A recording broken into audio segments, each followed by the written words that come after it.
तो क्या आपकी भी है रूखी त्वचा यानी ड्राई स्किन और आपको मेकअप करने में बहुत प्रॉब्लम होती है? जब भी आप मेकअप करते हैं तो आपका मेकअप बहुत ही ड्राई, फ्लेकी और केकी लगता है। तो इस बार मैं कर रही हूँ ड्राई स्किन के लिए मेकअप और मैं आपको बताऊँगी कि कौन-कौन से प्रोडक्ट्स आप ड्राई स्किन के ऊपर इस्तेमाल कर सकते हैं। रेफ़रेंस के लिए जो मैंने आज मेकअप किया है ये आप किसी वेडिंग, फंक्शन, पार्टी के लिए कर सकते हैं। ख़ास करके आई मेकअप जो मैंने किया है ये बहुत ही आसान आई मेकअप है और कोई भी इस आई मेकअप को कर सकता है। यहाँ पे मैं बता देती हूँ कि क्लेंजिंग, टोनिंग और मॉइस्चराइजिंग के लिए आपको कौन-कौन से प्रोडक्ट्स को खरीदना है। क्लेंजर के लिए आप बहुत ही हाइड्रेटिंग काइंड ऑफ क्लेंजर खरीदें। ये आप सेरावे का फेस वॉश खरीद सकते हैं। टोनिंग के लिए आप टिटे का ये वाला टोनर खरीद सकते हैं। तो यहाँ पे फेस पे आ जाते हैं तो मैं यहाँ पे इस्तेमाल कर रही हूँ सेरावे का डैम्प फेस मॉइस्चराइजर जो कि ड्राई स्किन के लिए एप्रोप्रिएट है।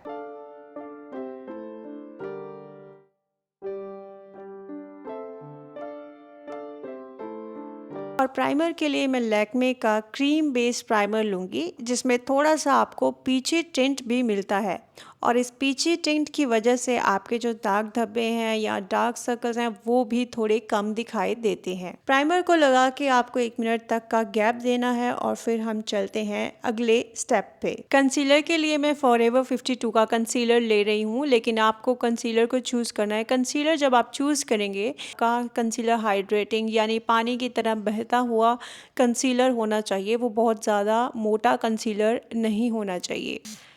कंसीलर के लिए आप मेबेलिन का इरेज़र कंसीलर या फिर मिलानी का कंसीलर ले सकते हैं या फिर लॉरियल का कंसीलर भी बहुत अच्छा है, लेकिन इसमें शायद आपको उतना शेड रेंज के साथ प्रॉब्लम हो सकता है। Otherwise these 3 concealers are really good. Blending के लिए आप अपनी उंगलियों का इस्तेमाल कर सकते हैं या फिर ब्रश का भी। तो मुझे ऐसे लगता है कि उंगलियों का इस्तेमाल करके आपका कंसीलर जो है वो बहुत ही अच्छे से ब्लेंड होता है। इसके बाद आ जाती है फाउंडेशन की बारी जिसमें आपको डुई फाउंडेशन को इस्तेमाल करना है। आप लॉरियल का फाउंडेशन खरीद सकते हैं, फॉरएवर 52 का या फिर लैक्मे का।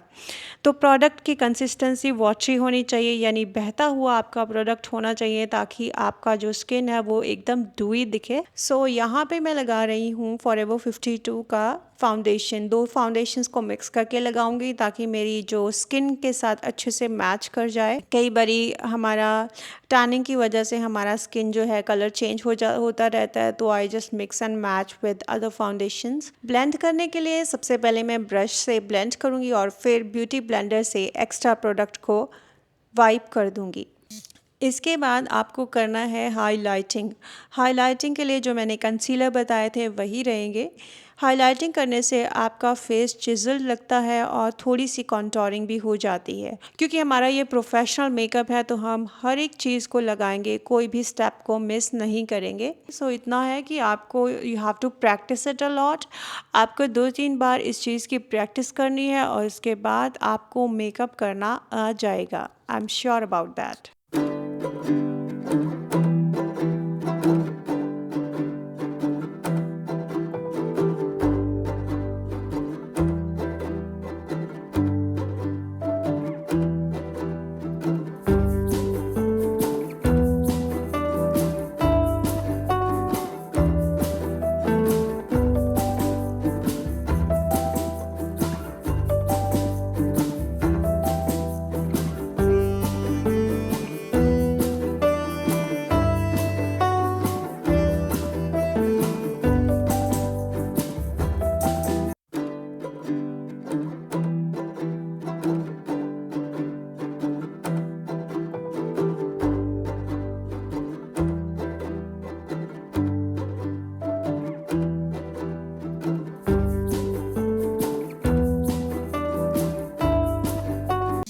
स्पूली की हेल्प से आप अपने आईब्रोज़ को बहुत ही अच्छे से ब्रश कर लें और इसके बाद मैं यहाँ पे पोमेड लगाया है मैंने अपने आईब्रोज़ को शेप देने के लिए।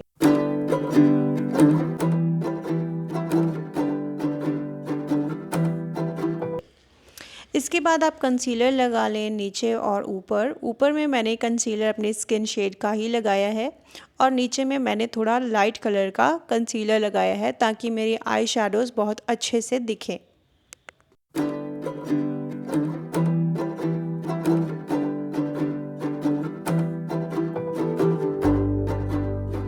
आई शैडोज़ पे आते हैं तो सबसे पहले मैं बहुत ही लाइट शेड का इस्तेमाल करूँगी, जिसे हम ट्रांजिशन शेड भी कहते हैं। इसको आपने आई के ऊपर ऊपर लगाना है, जितना आपका स्पेस बड़ा है उसी हिसाब से आप इसको लगाएंगे। ब्रो बोन के ऊपर ये वाला हमारा प्रोडक्ट आएगा, ये बिल्कुल भी विजिबल नहीं है, लेकिन इससे आपका कंसीलर पूरा का पूरा हाइड हो जाएगा। इसके बाद मैं यहाँ पे डार्क शेड लूँगी, this is a very dark brown shade, और इसको मैं आई बोन के ऊपर लगाऊंगी। तो यहाँ पे थोड़ा रिंकली इफ़ेक्ट आ गया है, तो मैं ब्रश को एक तरफ चलाऊंगी ताकि जितना भी रिंकली इफ़ेक्ट है या रिंकल्स हैं ये पूरी तरह से चले जाएं। अगर आपकी मैच्योर स्किन है तो ये आई मेकअप आपके लिए बहुत ही बढ़िया रहेगा, क्योंकि इसमें बहुत ज़्यादा कुछ भी नहीं है, बहुत ही लाइट शेड्स का हमने इस्तेमाल किया है। इसके बाद मैं यहाँ पे कॉपर शेड ले रही हूँ, जिसमें थोड़े से शिमरी पार्टिकल्स भी हैं, और इसको मैं अपने आई के बीचों बीच रख दूँगी। ये आई मेकअप बहुत ही आसान है और इसमें कोई भी ट्रिक नहीं है ऐसी कि जिससे आपको कंटूरिंग करने में डिफ़िकल्टी हो।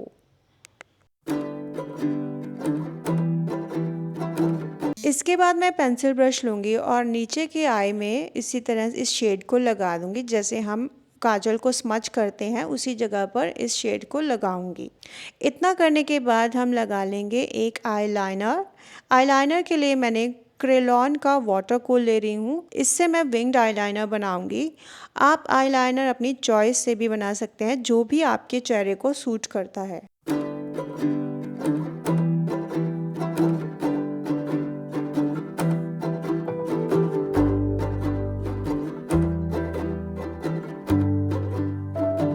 इसके बाद मैं यहाँ पे लगाऊंगी मार्स की आई लैशेज़। ये विंग्ड आई लैशेज़ नहीं है, और ये आई लैशेज़ बहुत ही राउंडेड हैं, तो मेरी आईज़ को पूरा राउंडेड सा लुक दिया है इन्होंने। कॉन्टोरिंग पे आ जाते हैं तो मैं ये पैलेट को यूज़ करूँगी। ये पाउडर कॉन्टोरिंग है, लेकिन ड्राई स्किन वाले लिक्विड कॉन्टोरिंग भी कर सकते हैं। जो लिक्विड कॉन्टोरिंग होती है मे बी कई लोगों को वो समझ ना आए, तो आप पाउडर कॉन्टोरिंग भी कर सकते हैं।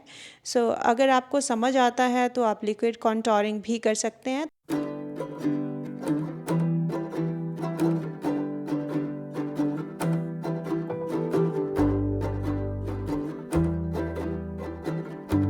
तो यहाँ पे मैं नोज़ पे कॉन्टोरिंग कर रही हूँ। यहाँ पे आप देख सकते हैं कि हाइलाइटर शेड लगाया था, जिससे हमें जो कॉन्टोरिंग है उसमें बहुत ही बेनिफिट मिलता है, क्योंकि आधी हमारी कॉन्टोरिंग वैसे ही हो जाती है।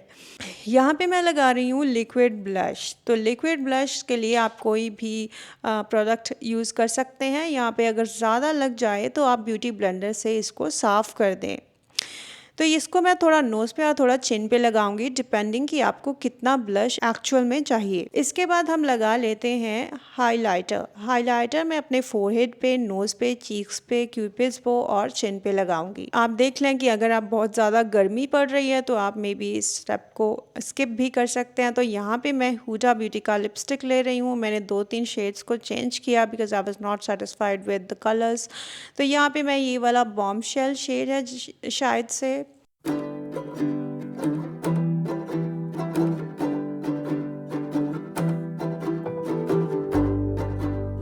इस यहाँ पे फिर मैं डुई सेटिंग स्प्रे का इस्तेमाल करूँगी फ्रॉम नेक्स। यहाँ पे मैंने अपने इयररिंग्स को पहन लिया है और ये है मेरा फाइनल लुक। आई होप कि आपको ये लुक पसंद आया होगा, और अगर आपको ये लुक पसंद आया है तो मेरी वीडियो को लाइक और शेयर, सब्सक्राइब करना ना भूलेगा ऐसी और वीडियोज़ को देखने के लिए। Thank you so much for watching friends.